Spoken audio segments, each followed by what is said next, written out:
Pada awal mula adalah firman.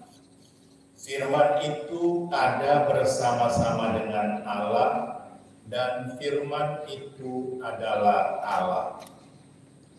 Firman itu pada mulanya bersama-sama dengan Allah. Segala sesuatu dijadikan oleh Dia, dan tanpa Dia tidak ada suatu pun yang telah jadi dari segala yang telah dijadikan. Dalam Dia ada hidup, dan hidup itu adalah terang bagi manusia. Terang itu bercahaya di dalam kegelapan, dan kegelapan tidak menguasainya. Terang yang sesungguhnya yang menerangi setiap orang sedang datang ke dalam dunia. Terang itu telah ada di dalam dunia, dan dunia dijadikan olehnya, tetapi dunia tidak mengenalnya. Ia datang kepada milik kepunyaannya, tetapi orang-orang kepunyaannya itu tidak menerimanya. Tetapi semua orang yang menerima Dia, diberinya kuasa menjadi anak-anak Allah, yaitu mereka yang percaya dalam namanya, orang-orang yang diperanakkan bukan dari darah dan daging, bukan pula secara jasmani oleh keinginan seorang laki-laki, melainkan dari Allah. Firman itu telah menjadi manusia dan diam di antara kita, dan kita telah melihat kemuliaannya, yaitu kemuliaan yang diberikan kepadanya sebagai anak tunggal Bapa, penuh kasih dan kebenaran. Demikianlah sabda Tuhan. Terpujilah Kristus.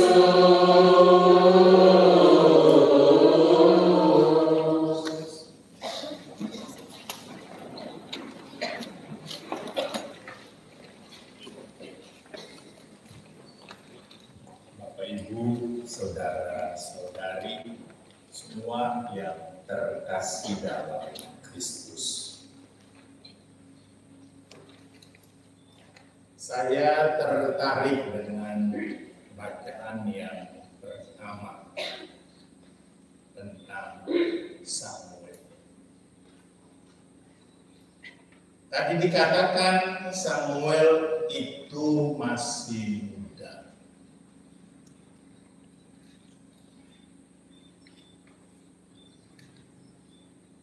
Saya membayangkan sebelumnya bahwa yang duduk di sini itu orang-orang muda semua, penuh di dalam ruang ini.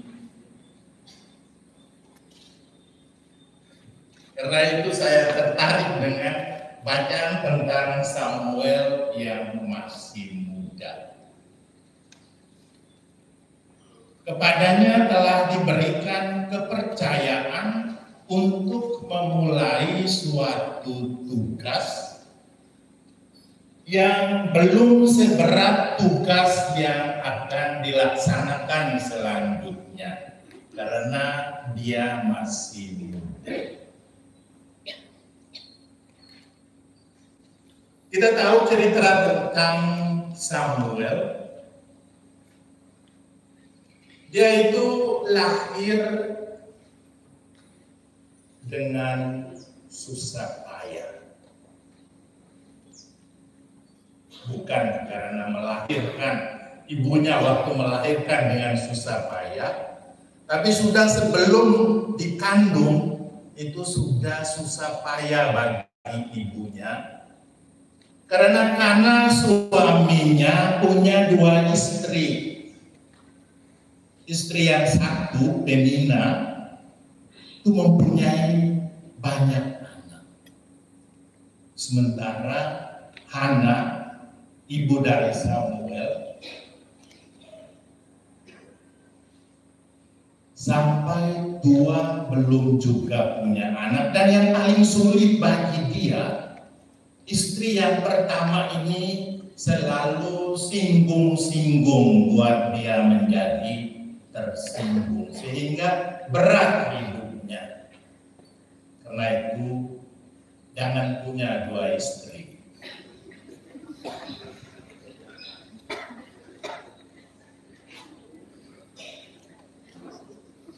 Supaya mereka tidak saling singgung satu sama lain. Tapi itu yang menjadi pengalaman di dalam keluarga Elkana. Karena itu, Hana dia tidak punya anak, tetapi dia tidak berhenti berdoa memohon kepada Allah supaya dia juga punya anak. Dan permohonan Hana dikabulkan. Dia mengandung karena dia berjanji kepada Allah, kalau nanti saya punya anak ini saya serahkan kepada Allah di Kenisa. Nah itu sejak kecil Samuel sudah dibawa ke Kenisa untuk tinggal di sana bersama dengan Imam Eli. Dan pengalaman yang kita dengarkan tadi itu sesuatu yang menarik sekali. Kemungkinan dari antara kita juga sudah mempunyai pengalaman yang sama seperti Samuel.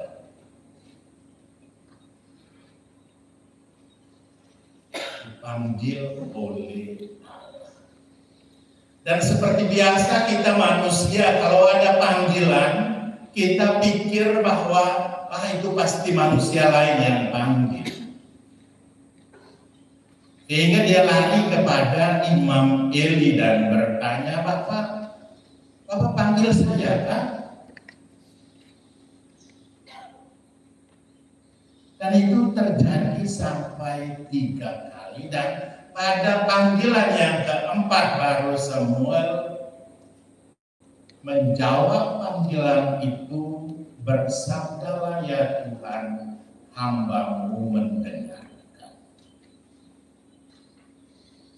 Itu suatu sikap yang juga harus dimiliki oleh orang-orang muda yang beriman. Selalu pasang telinga untuk mendengar Tuhan maksudkan apa dengan hidup saya. Tuhan mau buat apa dengan hidup yang Dia anugerahkan kepada saya. Apa saja panggilan yang dari Tuhan, itulah yang nanti kita jalankan di dalam kehidupan kita. Seperti yang juga dijalankan oleh Samuel. Ada satu hal yang menarik yang tadi tidak dibaca di dalam bacaan yang pertama. Sebetulnya Tuhan memanggil Samuel itu pertama-tama untuk memberitahu bahwa Imam Eli ini tidak menjalankan tugasnya baik-baik sebagai orang tua.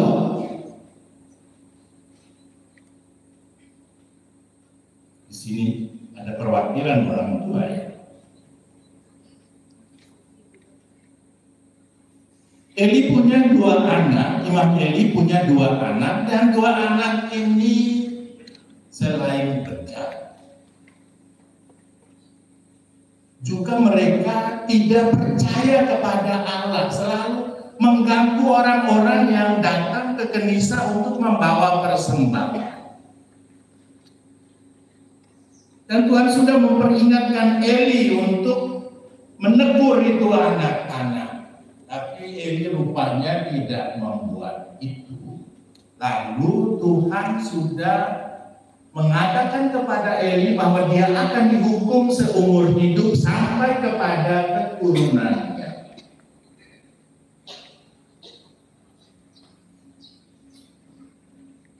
Di situ menariknya bahwa sudah sejak dulu bahkan itu nasihat dari atas bahwa yang ikut bertanggung jawab penuh dalam pendidikan anak ialah orang tua.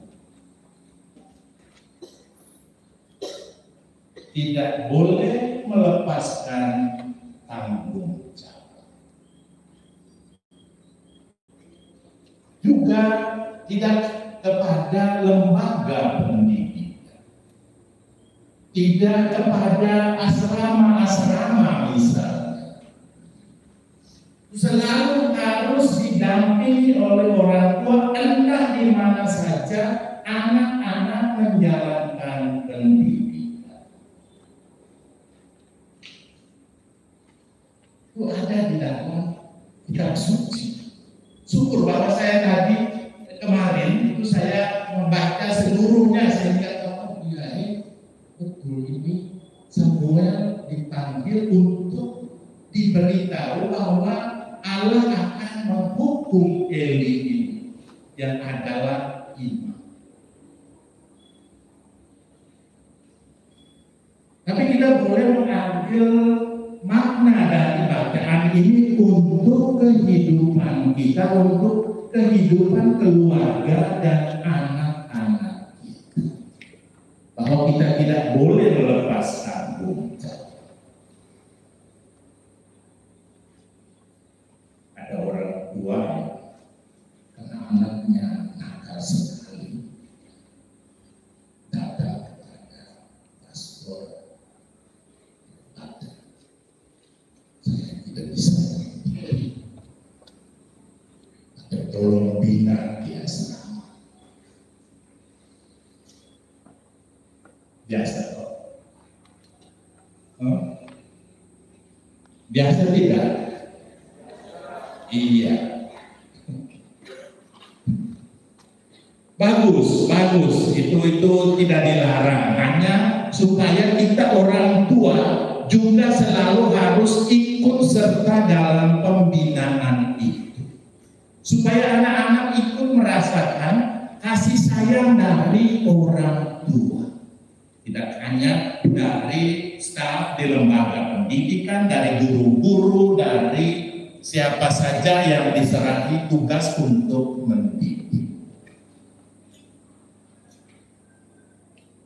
Karena itu penting bagi kita di dalam lembaga-lembaga pendidikan yang bernafaskan iman Katolik, supaya kita perhatikan apa yang harus kita jalankan ketika kita menjalankan lembaga pendidikan.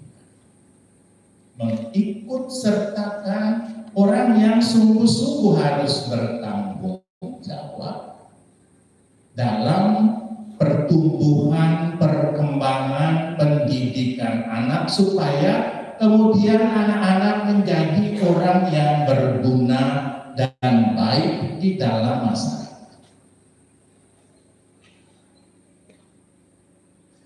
Saya pernah sekali mau berangkat ke Jakarta. Di Denpasar harus menunggu pesawat cukup lama. Ada kesempatan untuk makan-makan sedikit di bandara.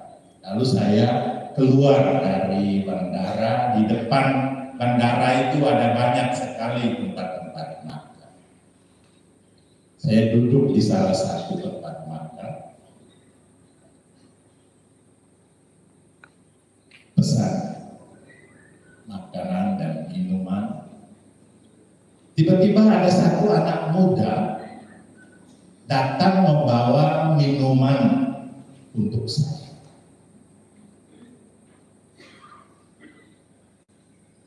Dia menaruh minuman itu.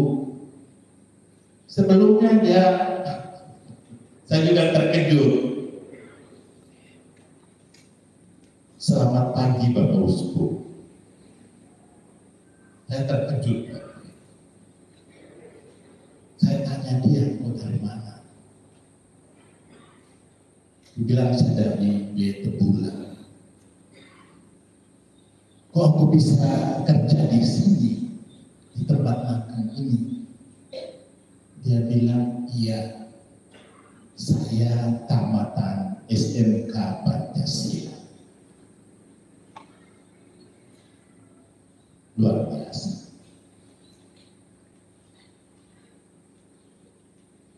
Mungkin kalian kenal siapa, saya sudah lupa ya namanya. Tetapi itu pengalaman saya dalam hubungan dengan lembaga pendidikan di salah satu tentu saja. Tapi di situ kita melihat sudah bahwa guna atau manfaat dari lembaga pendidikan ini bukan hanya untuk diri kita sendiri, tetapi untuk pelayanan seluruh masyarakat, entah di mana saja kita bekerja. Karena itu memang sebagai lembaga kita perlu betul-betul mempersiapkan siswa-siswi kita untuk dapat menjadi orang yang berguna dan menjadi orang yang berjasa untuk kesejahteraan umum. Tentu saja di dalam kesejahteraan umum itu ada juga kita sebagai orang yang melayaninya, dan kita juga menuju kepada kesejahteraan itu. Itulah yang diharapkan dari kita, dari lembaga-lembaga pendidikan yang bernafaskan iman Katolik, supaya kita menjadi pelayan di dalam masyarakat, entah dengan tugas apa saja. Syukur kalau dari SMK ada juga yang meneruskan kepanggilan imam, bruder, suster, dan saya yakin bahwa itu sudah terjadi. Dari SMK Pancasila sudah ada yang menjalani hidup ke arah itu. Terima kasih banyak untuk segala sesuatu yang telah dikerjakan di sini, dan kita sama-sama mengharapkan bahwa lembaga ini dapat menghasilkan orang-orang yang sehat rohani, jasmani, dan siap sedia untuk menjadi pelayan di dalam